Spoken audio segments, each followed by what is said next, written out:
Assalamualaikum anak-anak ibu. Apa kabarnya hari ini? Masih dalam keadaan sehat semua kan? Nah, hari ini kita akan melanjutkan pembelajaran kita yang kemarin. Ayo, siapa yang masih ingat? Nah, hari ini kita akan mempelajari tema 1, subtema 1, pembelajaran 3. Anak Ibu tidak akan henti-hentinya untuk mengingatkan anak-anak ibu tetap mematuhi protokol kesehatan, menggunakan masker, menjaga jarak, dan juga tetap mencuci tangan. Tumbuhan selain berkembang biak dengan cara generatif, juga berkembang biak dengan cara vegetatif. Bagaimana perkembangan vegetatif pada tumbuhan? Ayo kita cari tahu.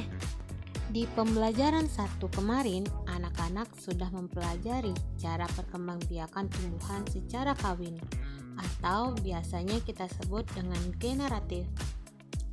Nah, sekarang anak-anak akan mempelajari perkembangbiakan secara vegetatif atau tidak kawin. Nah, perkembangbiakan vegetatif ini dibagi menjadi dua. Ada yang vegetatif alami dan ada vegetatif dengan bantuan manusia. Untuk pembelajaran hari ini, kita akan mempelajari perkembangbiakan secara vegetatif alami, yaitu secara tunas dan umbi lapis. Nah, untuk contohnya, anak-anak dapat melihat di buku cetak halaman 33. Di situ ada contohnya nanas, bawang merah, dan pohon pisang. Nah, untuk nanas dan pohon pisang itu merupakan perkembangbiakan secara vegetatif melalui tunas.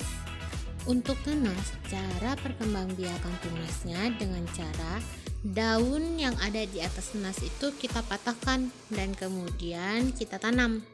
Boleh direndam dahulu di dalam air sampai akarnya tumbuh atau langsung ke dalam tanah. Nah, untuk pohon pisang, tunas akan tumbuh di dekat si induk pisang atau pohon pisang yang sudah tua. Nah, si tunas tadi itu akan semakin lama semakin besar dan akan menjadi induk kembali. Contoh tanaman yang tumbuh dengan cara bertunas selain nanas dan juga pohon pisang, ada tebu dan juga bambu. Selanjutnya ada bawang merah. Nah, si bawang merah ini berkembang biak dengan cara umbi lapis. Nah, umbi lapis ini adalah sejenis umbi yang terbentuk dari pangkal daun yang tersusun rapat, sehingga terlihat seperti berlapis-lapis. Nah, contohnya itu ada pada bawang merah dan juga bawang bombay. Nampak kan ketika kita belah bawang, akan terlihat mereka itu berlapis-lapis. Dan untuk tugas hari ini adalah mencari tumbuhan yang berkembang biak dengan cara bertunas dan juga dengan cara berumbi lapis. Masing-masing 3. Ayo kita baca teks halaman 36. Tumbuhan sumber kehidupan. Indonesia adalah negara kepulauan yang terletak di garis khatulistiwa. Indonesia memiliki dataran tinggi, dataran rendah, dan perairan. Dataran rendah adalah dataran yang memiliki ketinggian 0 sampai 200 meter di atas permukaan laut. Hampir semua ibu kota provinsi di Indonesia terletak di dataran rendah. Tumbuhan di dataran rendah adalah padi, palawija, dan tebu. Wilayah pantai termasuk dataran rendah. Indonesia memiliki banyak pantai karena negara kita terdiri atas ribuan pulau.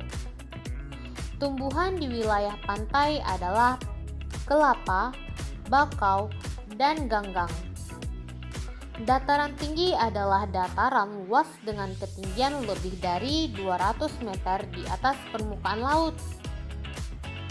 Beberapa dataran tinggi di Indonesia adalah dataran tinggi Dieng yang berada di Jawa Tengah, dataran tinggi Malang dan dataran tinggi Tengger di Jawa Timur, dataran tinggi Alas di Aceh, dan dataran tinggi Bone di Sulawesi Selatan. Jenis tumbuhan di dataran tinggi adalah teh, kopi, cengkeh, buah-buahan, dan sayuran.